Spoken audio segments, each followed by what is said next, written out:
चापिति हस्तावञ्जलये कथा श्रुतिरतः कर्णोक्षिसम्प्रेक्ष्यते स्वस्तात्यां व्यसनं शिरोनतिपरं सेवीन्द्रशीयेन ते तेजस्वी सुजनोऽहमेव सुकृति तेनैव तेजः पति। देवादिदेव अतिशयकारी चिंतामणि पार्श्वनाथ भगवान की जय। संत श्रोमणी आचार्य भगवान गुरुदेव श्री विद्यासागर सागर जी महाराज की जय। पूज्याचार्य श्री समय सागर जी महाराज की जय। जय बोलो निर्यापक श्रवण युवा प्रणता अध्यात्म योगी मधुरवाणी वक्ता वीर सागर जी महाराज की जय। मुनि संघ की ओम। अपने जीवन को सुव्यवस्थित बनाने के लिए हमें कुछ ऐसी क्रियाओं की आवश्यकता होती है जिन क्रियाओं का आलम्बन लेकर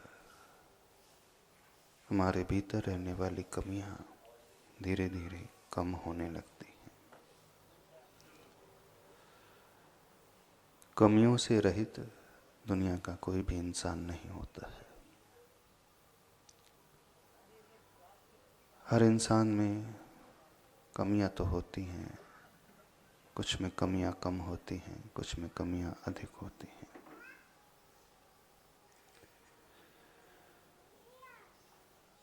हमें ऊपर उठना है वो तो जितनी जितनी हम कमियों को घटाते चले जाएं उतने उतने हम ऊपर होते चले जाते हैं। हमारा स्वभाव ऊपर उठने का ही है, क्योंकि आत्मा किसी भार से सहित नहीं होती है। आत्मा निर्भर होती है और आत्मा आत्मनिर्भर होती है। जब हम दूसरों पर डिपेंड होने लगते हैं, दूसरों पर आधारित होने लगते हैं, तो भी हम ऊपर नहीं उठ पाते हैं। हमें ऊपर उठने के लिए निर्भर होना भी आवश्यक है और स्व के ऊपर निर्भर होना भी आवश्यक है। भार जो हमने लाद करके रखा है वो ऐसा भार है जिसमें कुछ भी ऐसा नहीं है जो हम अच्छा कह सके। हर इंसान ने जो जोड़ करके रखा है उसे लगता अवश्य है मैंने जो संग्रहित किया है उसकी कीमत है, पर देखा जाए प्रायः व्यक्ति कीमती को संग्रहित नहीं करता है, बेशकीमती को संग्रहित नहीं करता है। जिसकी कीमत न के बराबर होती है वह उसे ही संग्रहित करके रखता है। सोचता अवश्य है कि मैंने जो संग्रहित किया है, जोड़ा है, वो बेशकीमती है, पर उसकी कीमत उतनी होती नहीं जितनी व्यक्ति मान लेता है। दो प्रकार का संग्रह होता है। कुछ वस्तुएं होती हैं जो नजर आती हैं आंखों से, उन्हें आप संग्रहित कर लेते हो, जोड़ लेते हो। धन है, सोना है, चांदी है, उसकी कीमत रुपयों में आपको दिख जाती है। लेकिन एक दूसरे प्रकार का भी संग्रह होता है जो दिखलाई नहीं देता, वो हमारे अंदर संग्रहित होता है। हमारे विचारों के द्वारा ही वो जुड़ता चला जाता है। और जो संग्रहित भीतर का है, यदि उसकी कीमत हम आंकना चाहें तो ध्यान से देखना, उसकी कीमत कुछ होती ही नहीं। आप लोगों ने अपने मन में क्या क्या जोड़ करके रखा है? अच्छी बातें ज़्यादा जोड़ करके रखते हो कि बुरी बातें ज़्यादा संग्रहित करके रखते हो?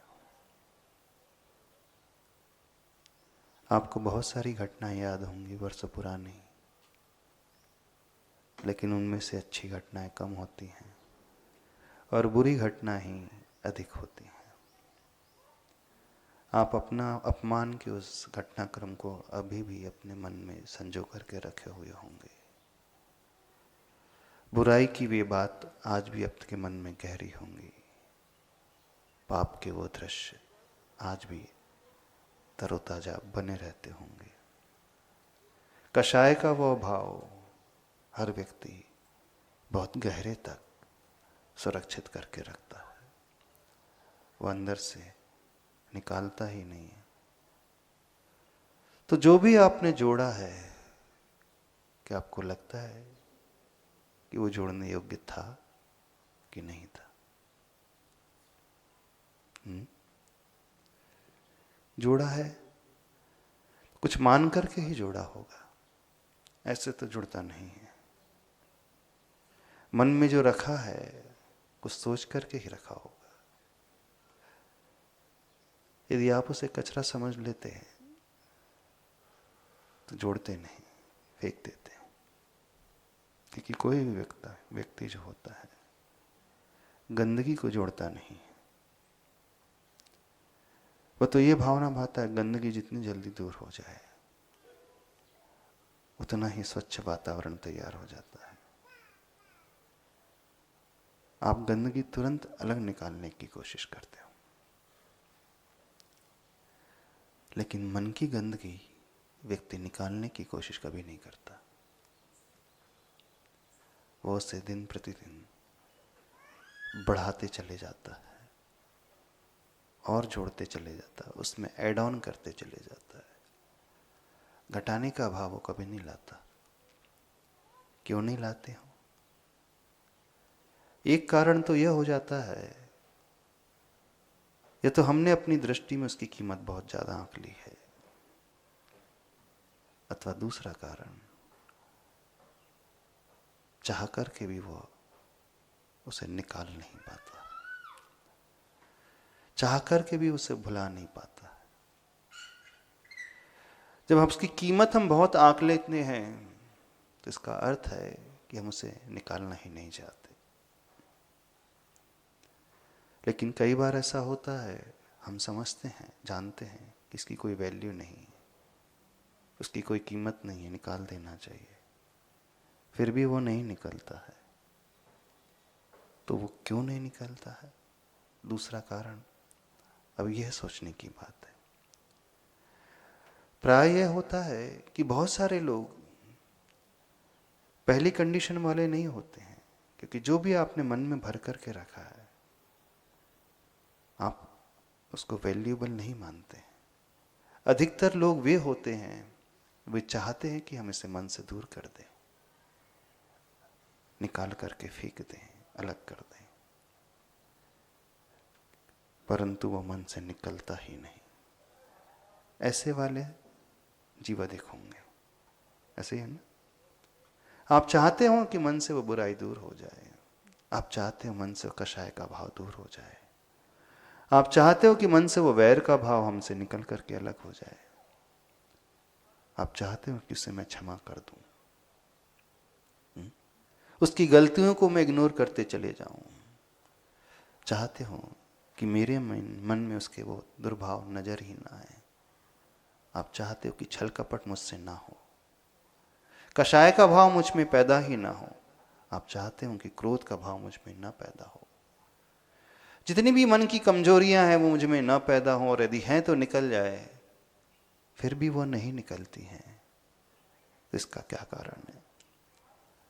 कि दूसरी सिचुएशन में आने वाले जीव बहुत सारे होते हैं।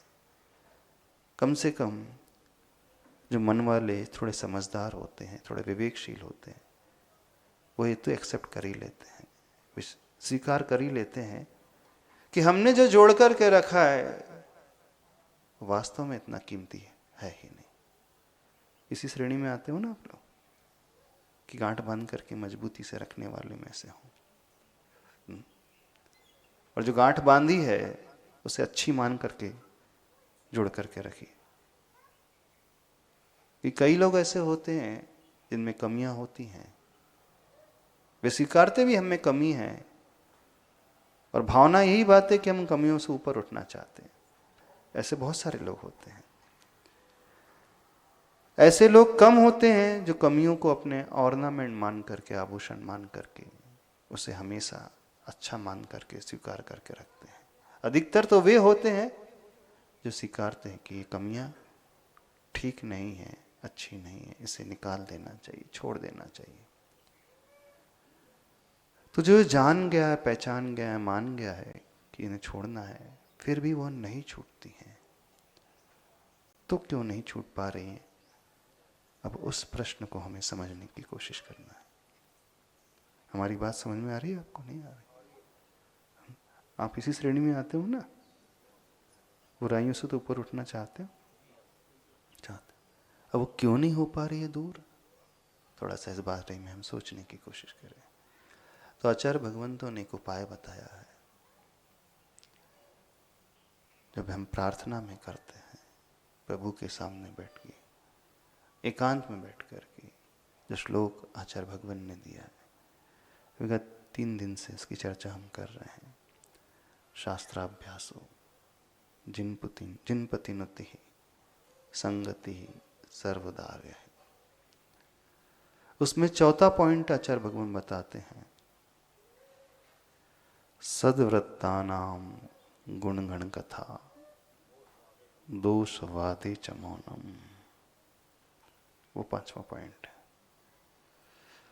शास्त्राभ्यासो जिनपतिनति संगति सर्वदार्य सद्वृत्तानाम गुणगण कथा दोषवादे च मौनम सर्वस्यापि प्रियहित वचो भावना च आत्मतत्वे। 7 बातें इसमें बताई गई। इन्हीं 7 बातों को आप प्रतिदिन दोहराते हैं पूजा में।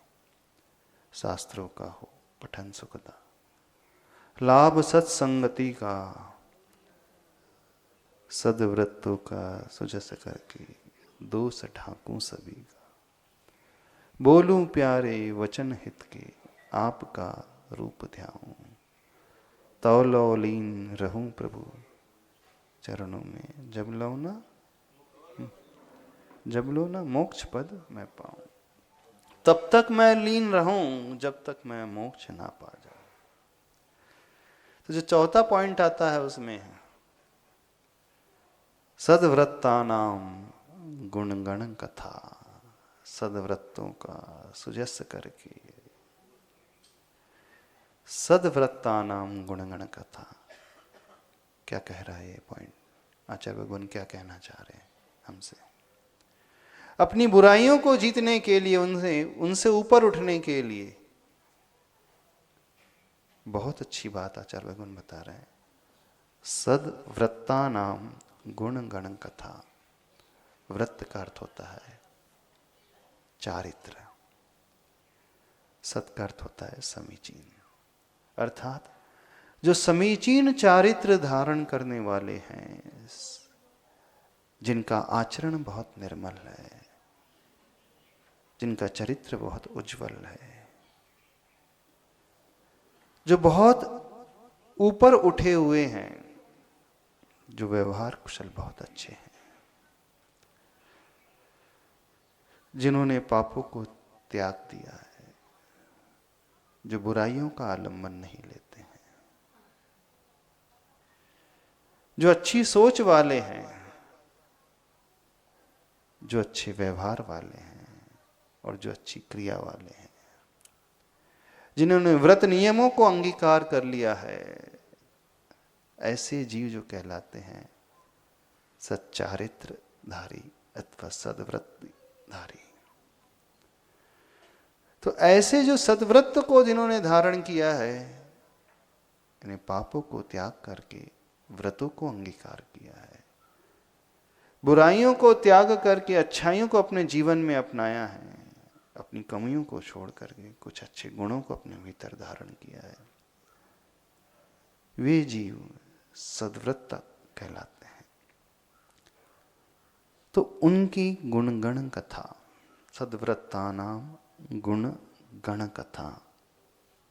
गण का अर्थ होता है समूह, और गुण गण का अर्थ हुआ गुणों के समूह की कथा करें। चारित्रधारी सम्यक चारित्र का आचरण करने वाले जीव वे होते हैं जिनके भीतर एक गुण नहीं होता है, बहुत सारे गुण होते हैं। इसलिए आचार्य भगवान ने कहा गुण गण कथा।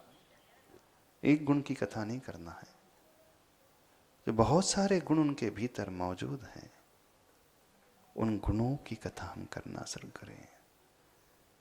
कथा करने का अर्थ क्या है? विवेचन अकेले नहीं है, हिंदी में उसका अनुवाद किया है सद्व्रतों का सुयस करके, सुजस करके, अर्थात उनकी प्रशंसा करना, उनका यश फैलाना। जो अधिक गुणी हैं उन्हें देख करके प्रमोद की भावना लेकर के आना। सद्वृत्ता नाम गुणगण कथा हमें उस प्रमोद की भावना की ओर लेकर के आने वाला है। गुणेषु प्रमोदम, गुणी जनों को देख हृदय में मेरे प्रेम उमड़ावे। मात्र प्रेम ही नहीं उमड़ना है, प्रेम उमड़ने के पश्चात उसका ख्यापन भी करना है, उसे दूसरे को बताना भी, उसकी प्रसिद्धि को फैलाना भी है, उसकी प्रशंसा करना है, उसका गुणगान करना है। हमारे आसपास जो भी ऐसे लोग हैं जो सत आचरण वाले, जिनका सदाचरण है, उनके प्रति ये भाव लेकर के आना। गुणगान करने का भाव, प्रशंसा करने का भाव, अनुशंसा करने का भाव। ये भाव हमें ऊंचाई की ओर लेकर के जाने वाले हैं। आचार्य उमा स्वामी महाराज जी ने तत्पार सूत्र ग्रंथ में लिखा है,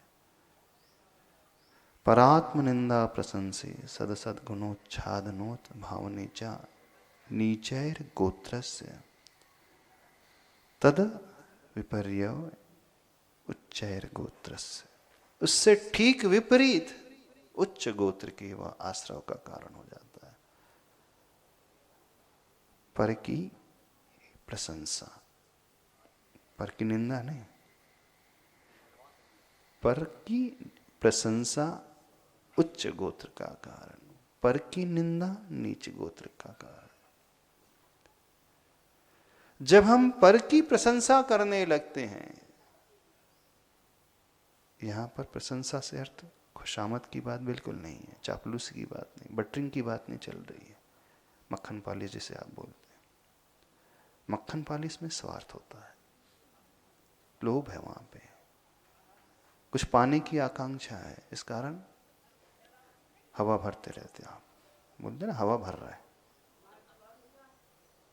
हवा भरने का अर्थ क्या होता है? जितनी हवा भरती है वो ऊपर जाने लगता है। गुब्बारे में हवा भरो, ऊपर उठने लगता है, और थोड़ी सी स्पिन कर दो तो वो हवा बाहर निकल जाती है। तो हवा तो वो खोखली जैसी होती है। तो यहां हवा भरने वाली बात नहीं चल रही है, खुशामद वाली बात नहीं है। यहां गुणों को ध्यान में रखते हुए प्रशंसा की बात है। जब हम प्रशंसा के भाव से भरते हैं तो आचार्य भगवान कहते हैं उसी समय यह जीव उच्च गोत्र कर्म का आश्रय करने लगता है। और जब हम निंदा के, पर के निंदा के भाव से भरते हैं तो नीच गोत्र का आश्रय। पर की प्रशंसा उच्च गोत्र अर्थ है नीचे से वह ऊपर की ओर उठने लगा। जीवन में यदि हम उठाव चाहते हैं, उत्थान चाहते हैं, तो बड़ा सिंपल तरीका आचार्य भगवान बता रहे हैं, क्योंकि हमारे पास कुछ नहीं है, कमियों की हम पुलिंदा है, ढेर सारी कमियां भरी हुई हैं, तो भी आचार्य भगवान कह रहे हैं चिंता नहीं करना। आप के भीतर अच्छाइयां नहीं है, कोई सच्चरित्र नहीं है, आपका आचरण उतना निर्मल नहीं जैसा होना चाहिए, तो भी चिंता मत करो। बस एक काम करने लगो अपने जीवन में, जो अधिक गुणी हैं उनकी प्रशंसा करने लगे, और अंदर से बिना अपेक्षा को रखे हुए, बिना स्वार्थ को रखे हुए। खुशाबंद में क्या होता है, जो गुण नहीं भी होता है आप उसको इतना चढ़ा देते हो, बोलते हैं चने के झाड़ पे चढ़ा दिया। पर यहां पर वो नहीं बात चाहिए थी।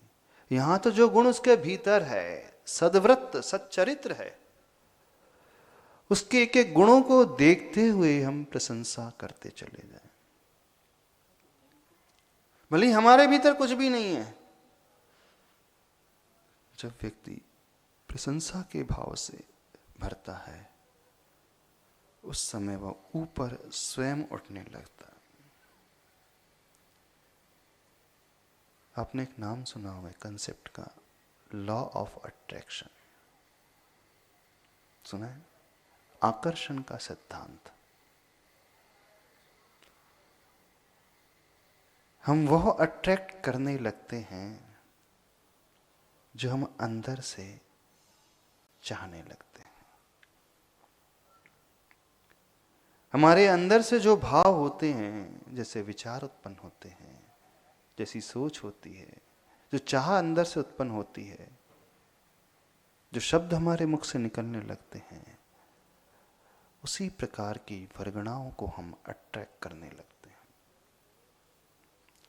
जैसा हम सोच अपना बना लेते हैं, उसी प्रकार का आसपास का माहौल होने लगता है। देखना, एक शराबी होता है, उसके आसपास कौन से लोग रहते हैं? पुजारी तो नहीं रहेंगे शराबी के साथ साथ। हाँ, जो शराबी होता है उसकी कंपनी में कौन कौन रहता है देखा? रोज अभिषेक करने वाले रहते, त्यागी व्रती रहते, हाँ, प्रतिमाधारी, आश्रम में रहने वाले। हाँ, शराबी के आसपास कभी आपको पुजारी नहीं मिलेंगे, धर्म करने वाले नहीं मिलेंगे। शराबी के आसपास जो जमावड़ा होता है, किसका होता है? उसी कैटेगरी के लोगों का होता है। पीने वाले, खाने वाले, जुआ खेलने वाले, गुटखा खाने वाले, भले एक जात के ना हो, हाँ, सब मिल जाएंगे, सातों जात के लोग मिल जाएंगे उसमें, है ना? मेल कराती मधुशाला, तो मधुशाला होती है वहां सब जात के मिल जाएंगे। हाँ, वही कही है हमने बात। और सब एक साथ पीते हैं, जमीन में बैठने वाले देसी वाले हो तो गटर के किनारे, नाले के किनारे बैठ जाएंगे। देखना कभी जब हम लोग सौदी करने के लिए जाते हैं आउटर में, तो वहां बोतल पड़ी मिलती रहती है। गंदगी वाले एरिया में जाकर के वो बैठते हैं, तो उनकी कंपनी, उनकी संगति, उनकी संगाती कौन रहते हैं? वैसे ही लोग अपने आप जुड़ते चले जाते हैं। ऐसा नहीं एक शराबी दूसरे को इनवाइट करता है।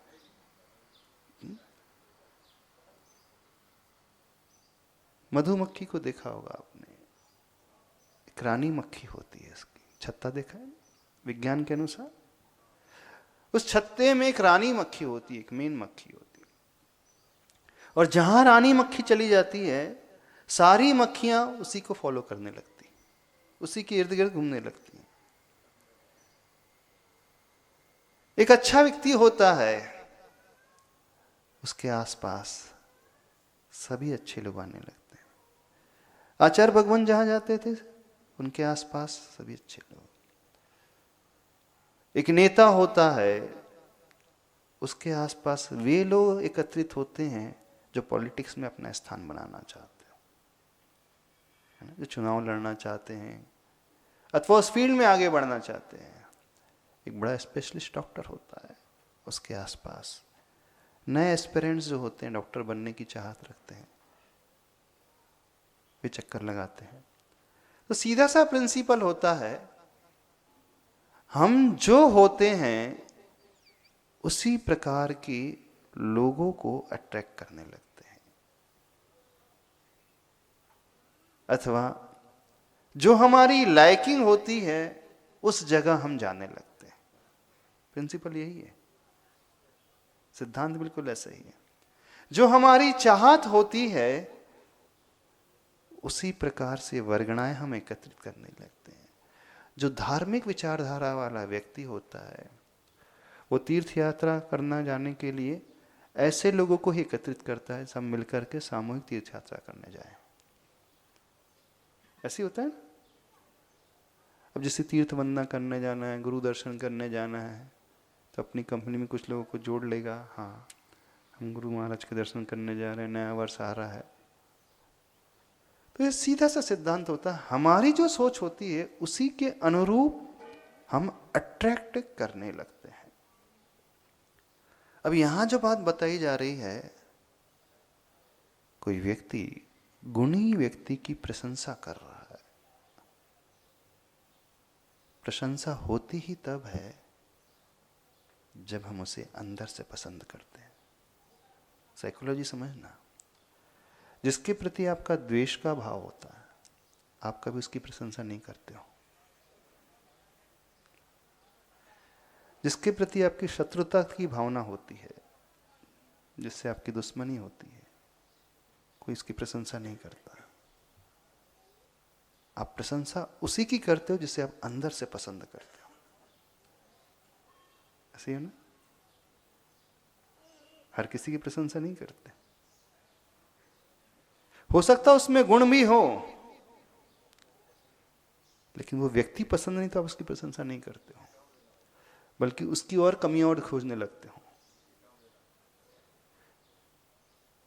जिससे आप लाइक नहीं करते उसकी कमियां खोजने लगते हो, और जिसे आप लाइक करते हो उसके आप अच्छे गुण खोजने लगते हो।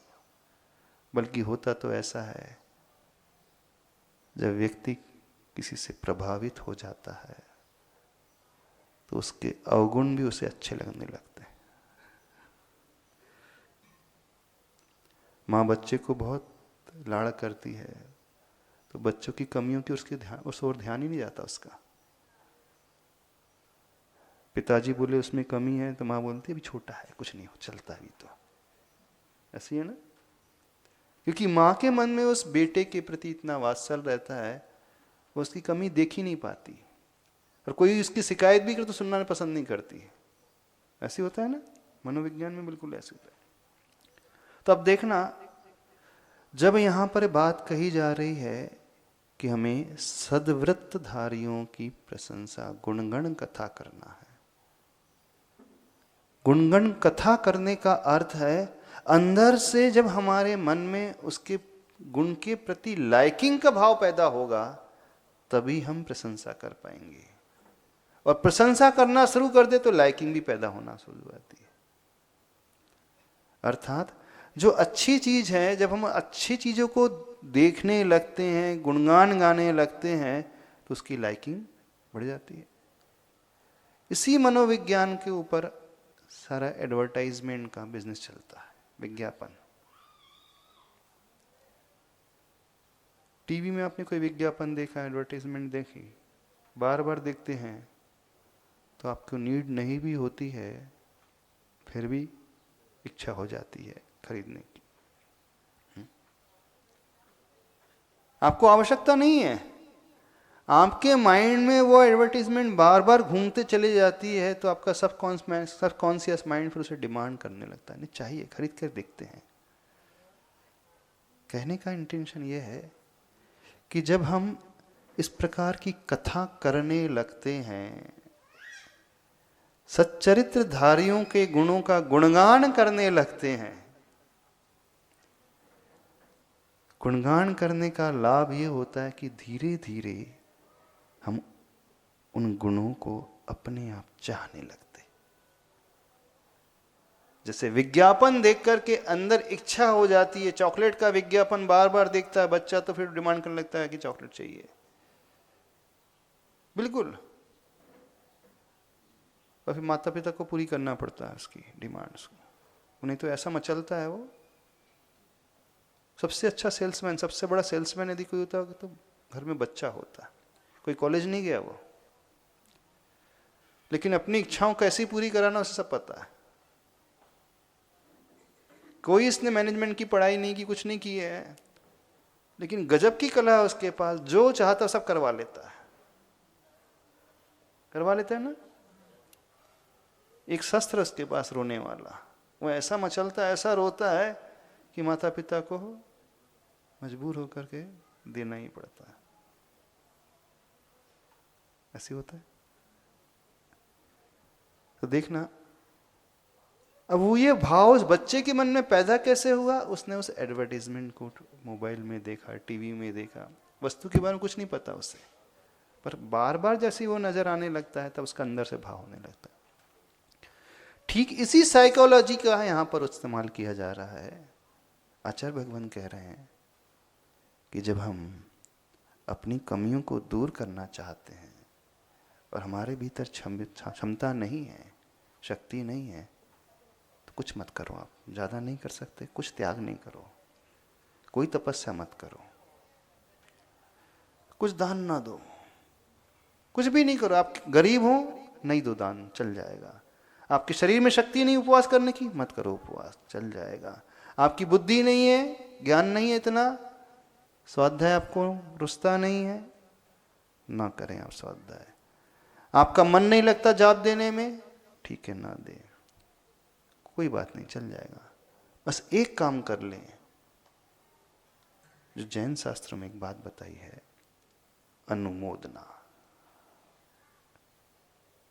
क्या बताइए? अनुमोदना। जो दूसरे लोग ये कार्य कर रहे हैं उसकी मन से, वचन से और तन से अनुमोदना करना शुरू कर दो। वही बात यहां पर बताई जा रही है। सद्वृत्तानाम गुणगण कथा। गुणगण की हम कथा कर रहे हैं, अर्थात क्या? उसकी अनुमोदना वचनों से कर रहे हैं, बोल करके कर रहे हैं, अंदर प्रसन्नता का भाव भी लेकर के आ रहे हैं और शरीर से ऐसे इशारा भी कर रहे थे। अर्थात मन से, वचन से, काय से, तीनों से हम उस बात को कहते चले जा रहे हैं, सोचते चले जा रहे हैं, करते चले जा रहे हैं। बस जो व्यक्ति इस प्रकार से अनुमोदना करने लगता है तो अनुमोदना का फल उसे मिलता है कि धीरे धीरे अब उसकी लाइकिंग उस ओर होने लगेगी। अब एक स्टेज फिर धीरे धीरे ये आएगी कि वो कार्य करना भी शुरू कर देगा, बिल्कुल करना शुरू कर देगा। कैसे हो रहा है? अब यहां पे आ गया लॉ ऑफ अट्रैक्शन।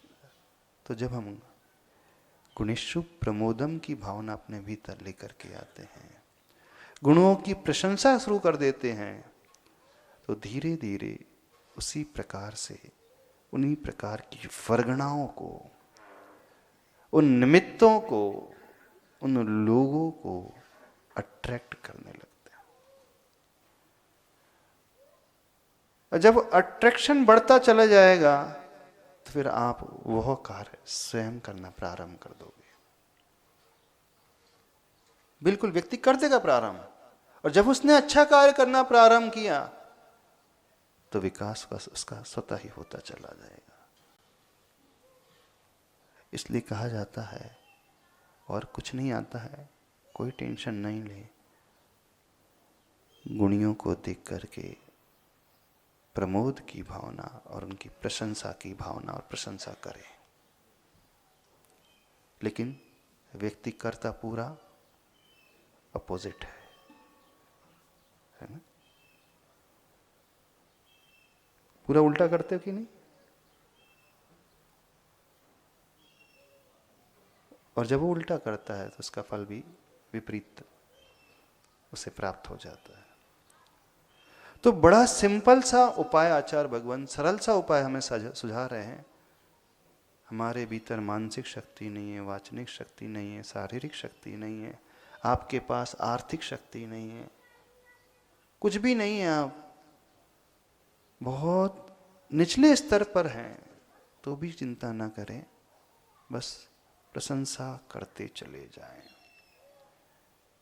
जितनी प्रशंसा हम करेंगे, हृदय हमारा उतना ही खुलता चला जाएगा उस प्रकार की वर्गणाओं को अट्रैक्ट करने के लिए। मन हमारा वैसा ही चाहने लगेगा, शरीर उसी प्रकार से कार्य करने लगेगा। फिर उसका चमत्कार आप अपने जीवन में देखना, आप उन्हीं लोगों के आसपास उठने बैठने लगोगे अथवा आपके आसपास वे लोग स्वतः ही आने लगेंगे। क्योंकि हर इंसान अपनी जैसी मेंटलिटी वाले को स्वयं खोजने लगता है। ये नीति है। शराबी शराबी को खोजता है, जुआरी जुआरी को खोजता है, पुजारी पुजारी को खोजता है। ये नीति है। क्योंकि तभी उनकी कंपनी अच्छी हो पाती है। तो बहुत अच्छा सूत्र आचार्य भगवान उस प्रार्थना में, इष्ट प्रार्थना में बता रहे हैं। सद्व्रतानाम गुणगण कथा। भविष्य में तो उच्च गोत्र का लाभ मिलेगा, वो अलग है, लेकिन वर्तमान में उसका लाभ कैसा मिलने लगता है? हम आनंद से भरने लगते हैं, प्रसन्नता से भरने लगते हैं, पॉजिटिविटी से भरने लगते हैं। एक अलग ही एनर्जी हमारे भीतर आने लगती है। वो एनर्जी हमें बहुत ऊपर उठाने वाली साबित हो जाती है। ठीक है? कर पाओगे इतना कि नहीं कर पाओगे? प्रशंसा क्यों नहीं करता जानते हैं व्यक्ति? उसका अहम आगे आ जाता है। इसलिए अहंकारी व्यक्ति दूसरे के गुणों को बर्दाश्त नहीं कर पाता, बर्दाश्त नहीं कर पाता। बल्कि प्रशंसा हो रही है तो वह तो साइड लाइन हो जाएगा अथवा कोई बुराई और लाकर के सामने रख देगा। बिल्कुल कमी छोटी सी है, पर वो इस प्रकार से रिप्रेजेंट करेगा कि वो तिल का ताड़ा बना देता है। आप लोग तो हमेशा करते रहते हो, यही तिल का ताड़ा बनाते ही रहते हो। तिल का ताड़ा आप उन्हीं के लिए बनाते हो जिन्हें आप पसंद नहीं करते। माँ जानती है कि बेटा अवगुणी है, उसके भीतर गुण नहीं है, पर दूसरों के सामने कहती नहीं है वो, बल्कि उल्टा कहती, नहीं मेरा बेटा तो बहुत अच्छा है।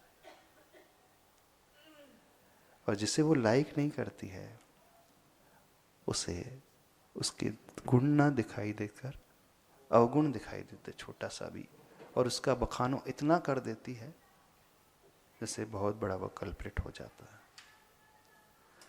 तो यही सिद्धांत काम में आता है। अपनी बुराइयों को हम कम करने के लिए, कमियों को कम करने के लिए, उससे ऊपर उठने के लिए बड़ा अच्छा सूत्र आचार्य भगवान दे रहे हैं। सद्व्रतानाम गुणगण कथा। बस ये सूत्र बड़ा काम का है। और ये सूत्र आचार्य भगवंतों ने हमें भी कहा है, मुनि महाराज को भी कहा है। अधिक गुण वाले साधुओं की प्रशंसा किया करो, अनुमोदना करो। शास्त्रों में यही लिखा है, जो अनुमोदना करता है, छठवां हिस्सा पुण्य उसे अपने आप मिल जाता है। दानी की अनुमोदना करोगे, भले ही आज आप बहुत गरीब हो, तो ऑलमोस्ट 17% पुण्य आपको मिल जाएगा। अक्षम होते हुए भी, सामर्थ्यहीन होते हुए भी आप बैठे बिठाए उस पुण्य को प्राप्त कर सकते हो। यही उदाहरण प्रथमानुग ग्रंथ में आया। नेवला, सूकर, बंदर और सर्प, 4 जीव, उन्होंने कुछ नहीं किया था, दाता की प्रशंसा की थी। आहार दान हो रहा था, मुनिराज का आहार चल रहा था। 4 पशु, 4 तिर्यंच बाहर बैठे बैठे मुनिराज के आहार को देख रहे थे और अपने ही भाषा में, अपने ही मन से अनुमोदना कर रहे थे। और अनुमोदना का, प्रशंसा का फल क्या पाया उन्होंने? एक जीव आदिनाथ बने, एक भरत चक्रवर्ती, एक बाहुबली और एक जय कुमार। भरत चक्रवर्ती का सेनापति, एक तीर्थंकर, एक चक्रवर्ती, एक कामदेव और एक उनका प्रमुख रत्न। कौन से जीव थे वे? एक नेवला था, एक सर्प था, एक सूकर और एक बंदर। ऐसे 4 जीव जिन्होंने सिर्फ प्रशंसा की थी, और प्रशंसा का फल कितना ज्यादा उन्होंने पा लिया। अब एक त्रियंच ये कार्य कर सकता है, इसका उत्थान इतना ज्यादा हो सकता है, तो आपका नहीं हो सकता। तो कहां तो तिर्यंच गति और कहां चक्रवर्ती तीर्थंकर कामदेव जैसा पद। उसकी शुरुआत उसी प्रशंसा और अनुमोदना से हुई थी। पढ़ना आदि पुराण ग्रंथ में। चारों जीव घूमते घूमते एक ही स्थान में आए, एक ही वन में थे और फिर एक ही कुल में आ गए। क्या गजब का चमत्कार, क्या गजब का ट्रांसफॉर्मेशन हो गया। कोई इनके पास ज्ञान नहीं था, कोई शारीरिक शक्ति नहीं थी तब करने की।